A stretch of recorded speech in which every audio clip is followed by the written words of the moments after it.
start. John Steinbeck's novel of Mice and Men was first published in 1937. Stop.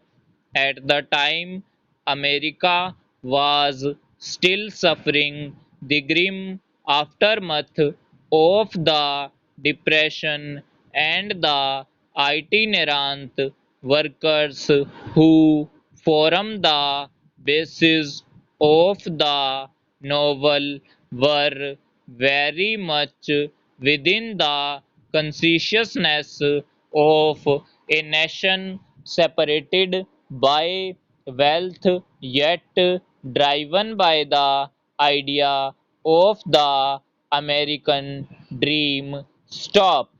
Steinbeck's novel is, however, essentially a tale of lone lines of man struggling alone against a cold, uncaring, and faceless destiny. Stop. The central protagonists, George and Linny, are, as they are proud to proclaim, different from the others because they have each other. Stop.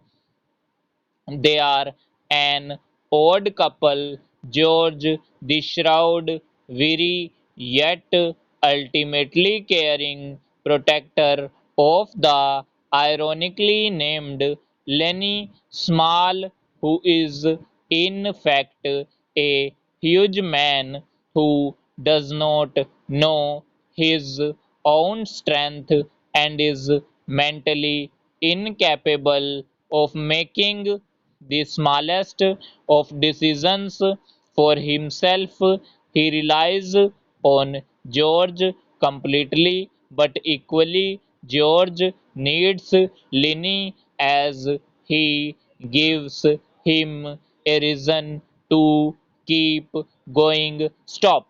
Linny, despite his lack of intellect, sense this because when he knows George feels guilty for being angry with him, he takes advantage of the moment to manipulate George into repeating the story of their dream future, especially the rabbits they intend to keep, with which Lenny is obsessed.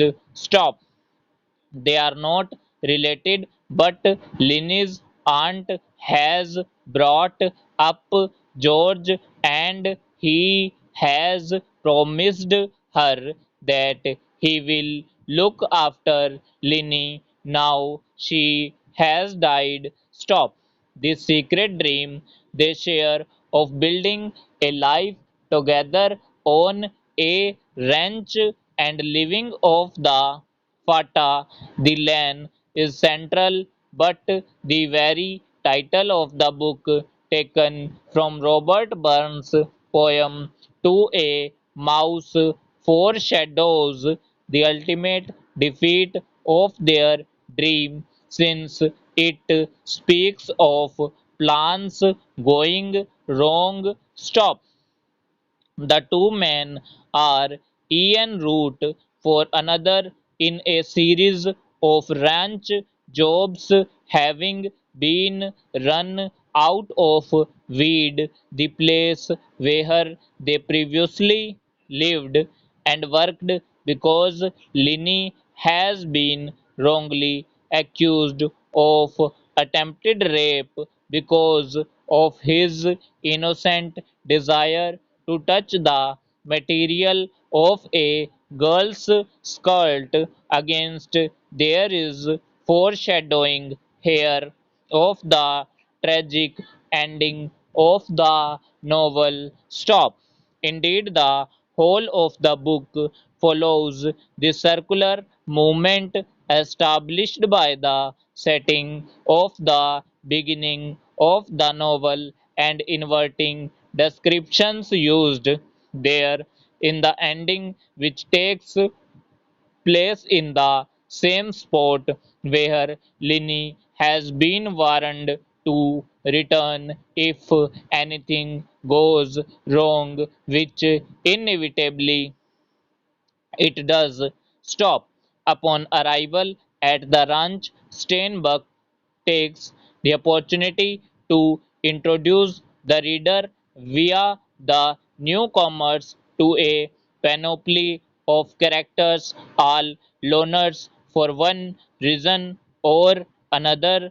The old, maimed, and dispirited Candy, the black, crippled, and isolated crooks, the festy and arrogant boss son Curly, who is newly and unhappily married, his wife being what the others call a tramp, and the god like Slim, to whom all the other look up and to whom they all look for an image to idealize. Stop.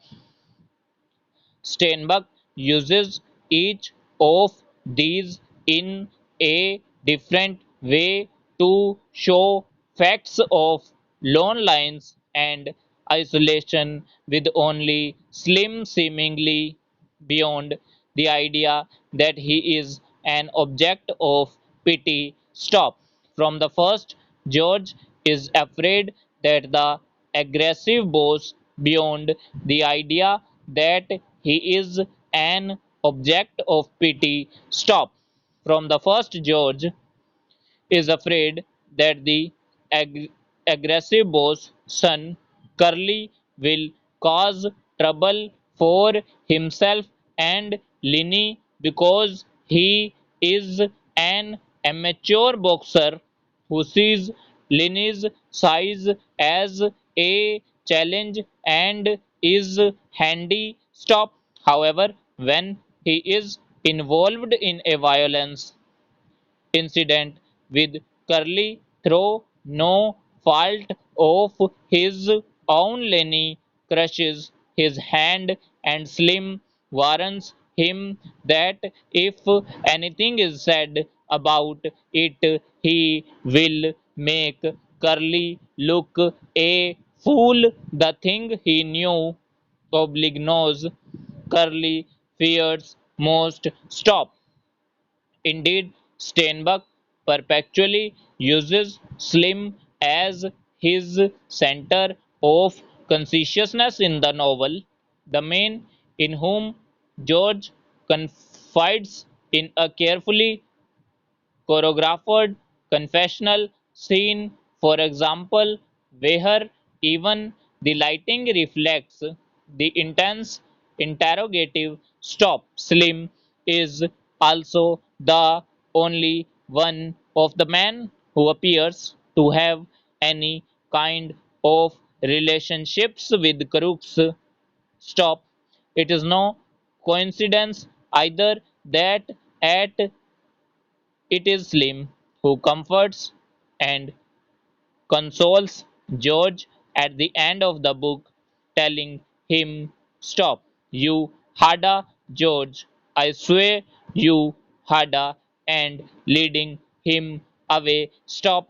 Perhaps the most controversial aspect of Steinbach's novel is undoubtedly his portrayal of women. Stop. The only female character to have a real presence in the book is Curly's wife, who appears to have married Curly on a whim, having been disappointed in her so ambition to become a film star, and is already clearly on the lookout for a better prospect. Stop. She flirts with the men, is clearly attracted to Slim, and abuses Crooks, emphasizing as she does this the racial tensions of the time. Stop. The other references to women are to prostitutes and Lenny's late aunt rather oddly sharing a name with a local madam of the brother stop. Steinbach lays himself open to the charge of sexism. Stop overall.